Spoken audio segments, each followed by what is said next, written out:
Hello, it's Scott Manley here. It has been 10 years since Kerbal's space program was first thrust upon an unsuspecting republic. The operative word being, of course, thrust. That version was 0.73, and I'll admit that I didn't actually play that version until later. I think I started with 0.8. But I think it's fascinating to go back and look and realize just how much that had that was important to the game, how many elements that were there.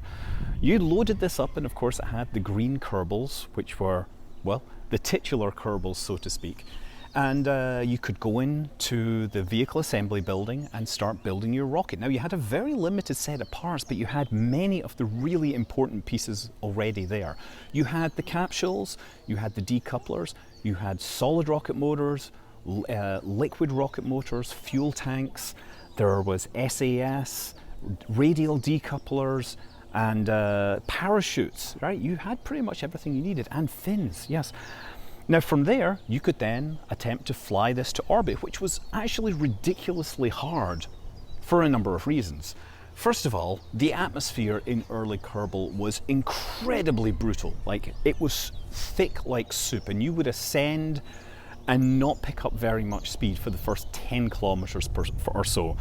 After that, it actually got better, but the atmosphere actually ended at about 35 kilometers, so the early orbital altitude was much, much lower, but when you hit that, you slowed down very, very quickly.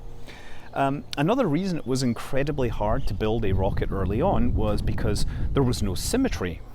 So you had to add each radial thing individually, and there was no angle clipping, no symmetry, so it was very easy to accidentally build a rocket which wanted to go left or right and not straight up.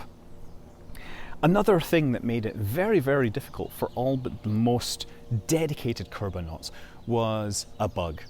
So the liquid fuel engines would take fuel from a fuel tank, but that was it. You could only have one fuel tank feeding one engine. So yeah, you didn't really have much in the way of fuel capacity, which caused all sorts of problems to people trying to build these things.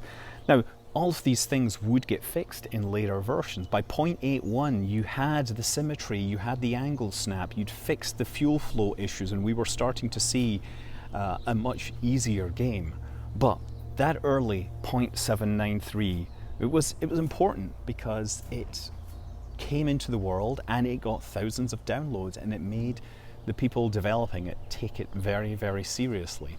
Since then, we've had years of updates, and I want to talk about those, but I'm so glad that we've had 10 years of updates in this game, and I'm looking forward to a sequel.